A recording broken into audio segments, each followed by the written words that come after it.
Manchester United could be the ones to sign Victor Osimhen in January. United also hold talks with Jonathan David, interest in Baturina and Konrad Laimer. Saha talks about Paul Pogba returning and links with a new sporting director to run through in a rundown of all the latest Manchester United news and transfer news that will keep you right up to date with everything. Welcome to Man United Review. My name's Jamie. Before we get into it, please smash a like on the video. Let's jump straight into it. So let's go through all the transfer story stuff first. So Manchester United are interested in Bayern Munich's Konrad Laimer. That came from Christian Falk, who is, a credible source specifically when it comes to Bayern Munich news. Now, there's a blast from the past. That was a name that we were heavily linked with when Ralf Rangnick was here, potentially about coming in the midfield. 27 years old, so is outside of the mold of young, up-and-coming, developmental. However, would fit the bill of being an intense player. Remember, Fabrizio Romano has said that Ruben Amorim and his recruitment going forward saying that he wants players with intensity, and Konrad Laimer would definitely bring that in the midfield. 27 years old, though, 0 goals, 0 assists. Would have a relationship with Christopher Vivell as well from his time at the RB kind of group. So there could be something in that with that kind of connection. Weirdly, been playing at right back this season, though, for Bayern Munich. Played more times at right back than he has at centre back, as you can see from his heat map as well. So that's a really kind of interesting, he would obviously cover multiple positions then, but weird that, Bayern Munich are mainly playing him at right back and they've sold us Mazraoui. We've got the better end of that kind of deal. But, transfer market value him at 30 million euros, which is a lot for Laimer personally, unless we do some kind of deal like we did with Mazraoui and De Ligt. But for me personally, I think there's better players around than Konrad Laimer for his age and that kind of price as well. But obviously, interest in development. Christian Falk's quite good when it comes to Bayern Munich news. It could just be one of those where, putting United's name out there to try and generate interest. So we can't kind of rule that situation out as well. But for me personally, there is that Vivell connection. So maybe it's a possibility, especially if we're looking for someone to come in with some intensity in midfield. He would definitely tick that box. But, whether we would have that sort of money available in January, I very much doubt. And there might be kind of cheaper alternatives available, in my opinion. But I'll keep an eye on it for you. And let me know what you think about that in the comments. Arsenal and Manchester United have been among the clubs to hold talks with the entourage of Lille striker Jonathan David, who is eyeing up a move to the Premier League. Sources with a close understanding of David's situation have informed Court Offside that the 24-year-old has decided to seek a new challenge and that he's particularly keen on a move to England. Now, that came from Court Offside. Now, Court Offside have some credible journalists working for them and some not so credible journalists for them. This, unfortunately, came from one of their not so credible journalists, in my opinion. So I would say take that story with a pinch of salt. He is a player, though, that we have been linked with a lot. He's a free agent in the summer. Fabrizio Romano has been saying he's not going to be signing a new contract with Lille. Would be an interesting profile of player. I remember doing a video in the summer when we were heavily linked with him, and I kind of said that I would be going, I like David. I think he's a good player, good age, 24 years old, 23 appearances this season, 17 goals, 3 assists. So that's 20 goal contributions in 23 games this season. Knows where the back of the net is a kind of quick player as well. And a penalty box kind of striker, and I like those sort of strikers personally. Whether we would kind of get him in January, I mean, you could do on the cheap because they're going to lose him for free. So there might be an opportunity to maybe bung him a couple of million quid, nothing kind of crazy, and potentially do that deal in January if we are going to be looking for a striker. The only concern that I would have with that is that would then kind of maybe tie our hands with going for maybe a more elite striker in the summer if you were to bring in one in January. But it all depends on what the long-term goals are. If he's seen as the long-term solution for the striker situation and you could get him for cheap in January, then I wouldn't be against doing that. I'm just not sure if he's the long-term, fix for the striker position. I think he's a good backup and a good rotation option to have around. But would he be my number one option out of all the strikers available? Definitely not. But really interesting option, would be available for cheap. The reporter that kind of wrote that is an Arsenal fan though as well, and obviously Arsenal were linked with him. United's name could just be being used to generate interest and maybe get a higher wage or get a higher offer in January for him. But he is available to speak to next month, so we'll have to kind of see how that develops. But I would say initially for now, take that story with a pinch of salt because it's not come from the most credible source, but would be an interesting profile of player. Let me know what you think about Jonathan David in the comments. Now, next story is regarding Victor Osimhen. So Manchester United could be the ones to pay Victor Osimhen's £62 million release clause in the January transfer window. There was a break clause in his loan deal at Galatasaray.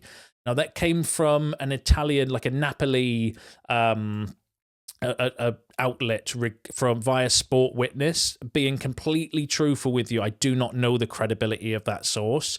I mean, they've got a few 100,000 subscribers on X, and it was reposted by someone a little bit more credible, but I don't know the actual kind of credibility myself when it comes to the source of that information. But the kind of interesting thing regarding that is that apparently Victor Osimhen's release clause, which is around 130 million euros, because he's gone on loan, has now been halved to around 75 million euros, which is the 63 million pounds I think it works out as. In fact, I'll bring the kind of news up. Give me a second. So bear with me. Where is it? So Napoli have lowered the player's release clause from 130 million euros to 75 million euros, and they can also extend the striker's contract to 2027 should he not be sold next summer. Now, it came from Sky Sport Italia, where effectively his contract situation's a little bit weird because obviously he's on loan at the moment at Galatasaray. But apparently there's a break clause in that loan where he could be potentially sold in January, and they've reduced his release clause, so he is available for around 62 to 63 million pounds, depending on the kind of currency conversion. But 75 million euros, which is around the sort of fee that we've been quoted with Victor Gyökeres. So what do you do there? Victor Osimhen, 25, 13 appearances, 10 goals, 5 assists this season. He's a very, very good striker.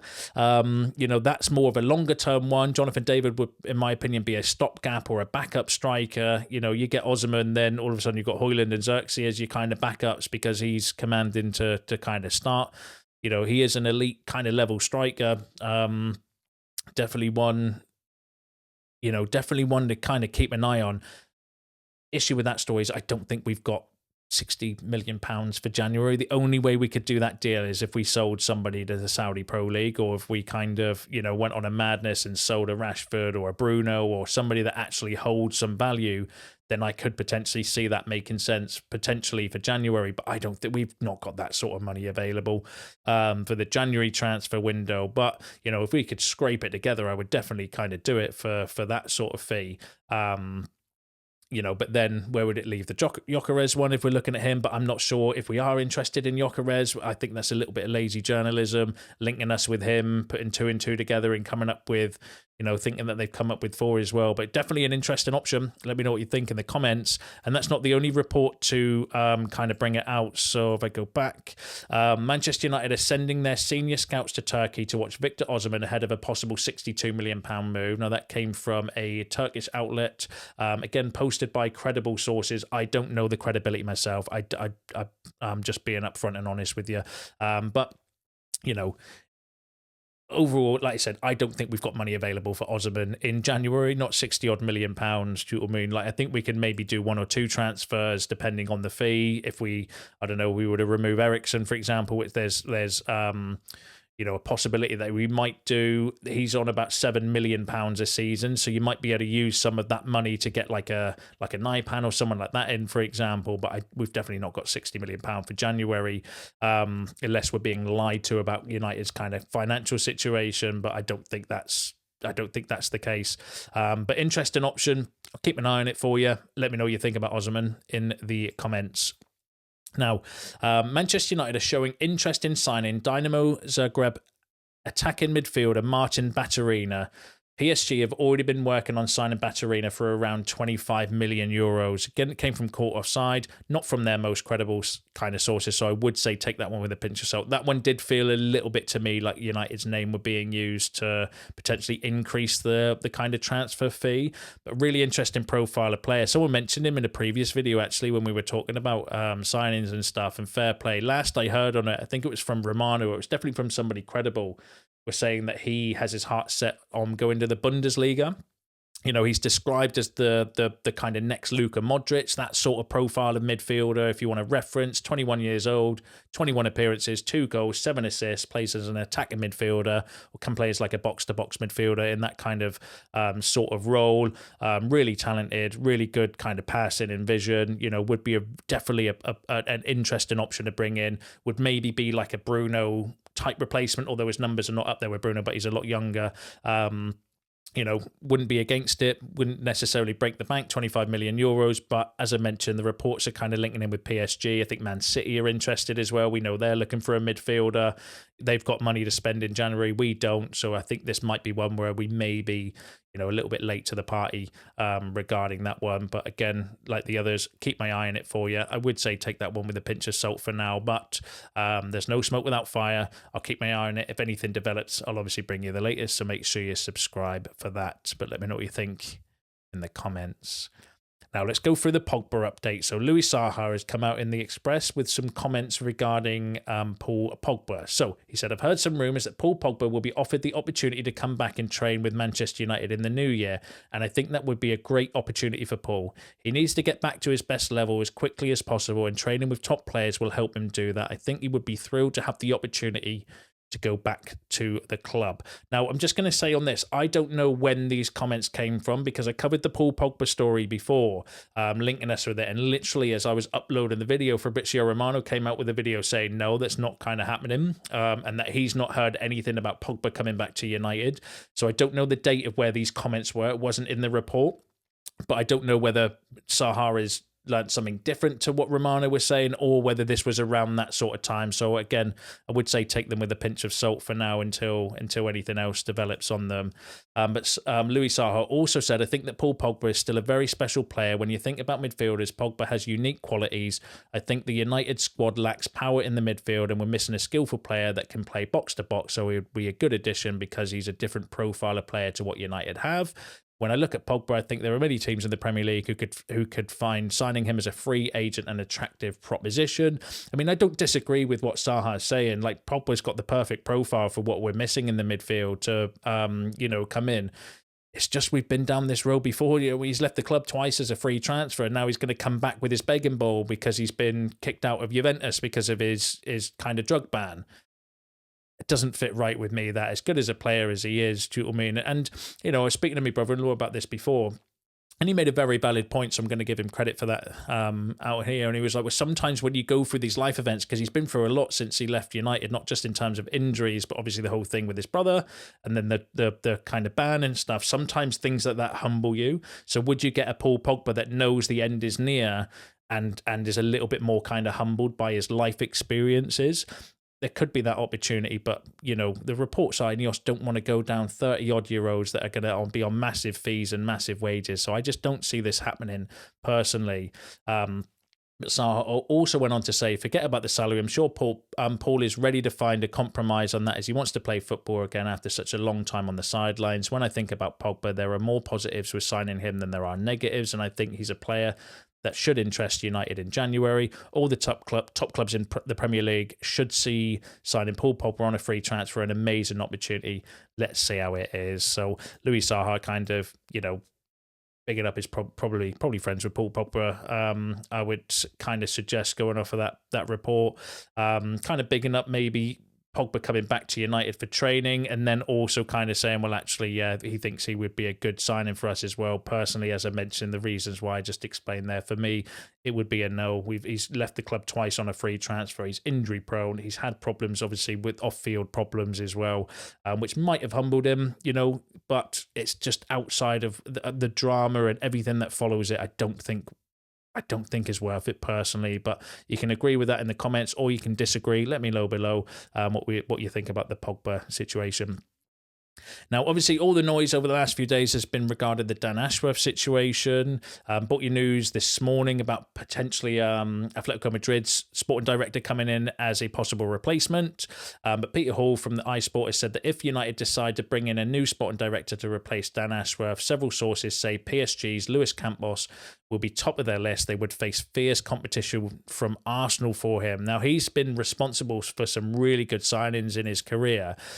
So he was at Monaco and then Lille and then joined PSG in 2022. And I found a report that had like some of his top signings on there as well. So when at Monaco, James Rodriguez, Falcao, João Moutinho, Bernardo Silva, Anthony Martial, and Thomas Lemar that he signed at Monaco. Obviously, we signed Martial. Bernardo Silva didn't turn out to be a bad player, neither did he. So some interesting names on there. While he was at Lille, he signed Victor Osimhen and Rafael Leao. They're not bad players either. And then since signing some of his best signings for PSG, João Neves, decent. I wanted him so badly in the summer. Dembele, Desiree Doué, I wanted him so badly in the summer as well. Fantastic player. Vitinha, Nuno Mendes, someone mentioned him as a left back. Shout in the comments the other day. Fabian Ruiz looked for £18 million from Napoli a couple of years ago. So he's been credited with some very, very good kind of transfers and signings over his time. So, that would definitely be a really interesting option, would kind of fit the mode. Like, I think there's been some really good names on there, and some of the prices as well that he kind of signed them for as well, showing that he's got a good eye for young talent with development in them, but also could potentially be sold for higher fees as well with PSR rules. That's something that we need to be considering going forward as well. But let me know what you think about that in the comments. Let me know what you think about all the other topics discussed in today's video, because that's you all up to date with the latest Manchester United news and transfer news. Smash a like on the video on your way out. Subscribe to the channel if you are new.